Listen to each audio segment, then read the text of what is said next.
povo! Começamos mais um Sobretudo comigo, Mayara Liberato, o programa para a gente falar sobre todas as coisas, sem receio, sem frescura e sem censura, mas com respeito. E hoje eu vou falar de um tema importante na vida de qualquer pessoa, tanto homens quanto mulheres, que são as emoções. Desde cedo a gente ouve um monte de besteira, que é feio sentir raiva do irmão, que as pessoas estouram aparentemente do nada, que a gente não deveria sentir isso ou aquilo. Então é muito importante que algumas coisas fiquem claras para que nós não nos punamos o tempo inteiro por algo que a gente não controla. Em primeiro lugar, as emoções elas são inatas, tá? A gente não controla ter emoção ou não, a gente não escolhe ter emoção ou não e nem controla sentir. O que a gente pode aprender a controlar é como a gente vai externalizar essa emoção. Quando eu sinto raiva, o que é que eu vou fazer para controlar a minha raiva? Se eu vou estourar na rua, gritar com todo mundo, se eu vou pegar um cacetete e vou sair batendo nas pessoas, se eu vou quebrar um vidro, se eu vou quebrar um vaso, se eu vou pro quarto e grito, se eu entupo aqui, então enfim, não importa. Então assim, em primeiro lugar, eu não controlo sentir emoção. Segundo lugar, eu posso aprender a externalizar essas emoções.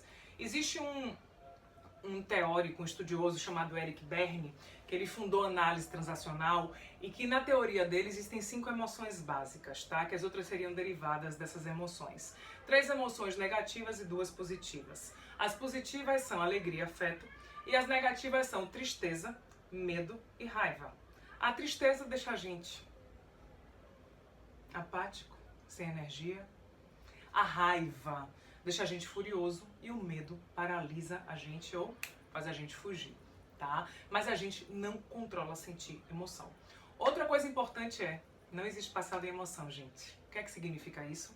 Que se em algum momento na minha vida, em alguma situação, em algum fato, independente disso ter 10, 15, 20 anos, um dia, ou 35 anos, ou 50 anos, se eu não coloquei essa emoção pra fora, se essa emoção não foi trabalhada, eu segurei ela dentro de mim, essa emoção ela fica dentro de mim, remoendo, como se fosse uma fera louca dentro de uma jaula, querendo sair.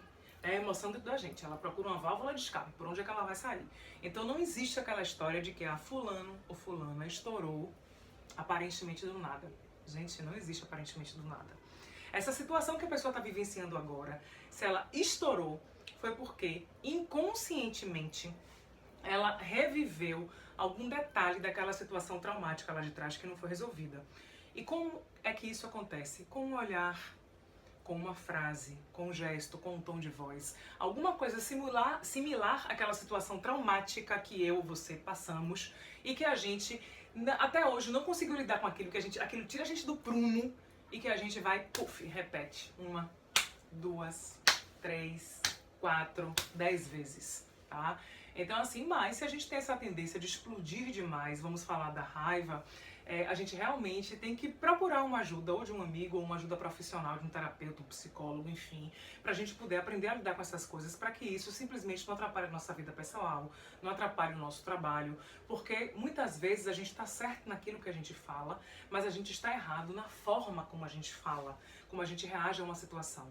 E o fato de a gente reagir de uma maneira inadequada, isso faz com que a gente perca a razão, com que as pessoas não deem crédito a gente, tá? E com que a gente perca a razão. Então é muito importante a gente saber, e eu vou remontar aqui agora, revisitar o que eu falei, não existe passado em emoção, tá? Eu não controlo sentir emoção ou não, eu sinto. Eu posso aprender a como externalizar as coisas, e eu vou dar uma dica a vocês sobre a raiva. Quando vocês estiverem num momento furioso, num momento de raiva que a ira vem, e realmente ela mexe com a química do nosso corpo e todo o impulso do nosso corpo de a gente vomitar e de reagir. A minha dica pra vocês, eu sei que é difícil, mas a gente tem que aprender a racionalizar as coisas, tem que trazer pro intelecto, conte até 40 devagar, porque existe um pico com que essas emoções e reações sobem no seu corpo e seu corpo reage, e que quando você ultrapassa esse ponto de pico, seu corpo desarma de novo. E aí fica mais fácil de você segurar o impulso, tá certo? Então, boa sorte e saibam, não existe no estourado nada. Vamos aprender a nos controlar. Beijo, até o nosso próximo encontro, até o nosso próximo programa. Espero que tenha sido bom pra você, porque a gente vai se encontrar de novo. Fui!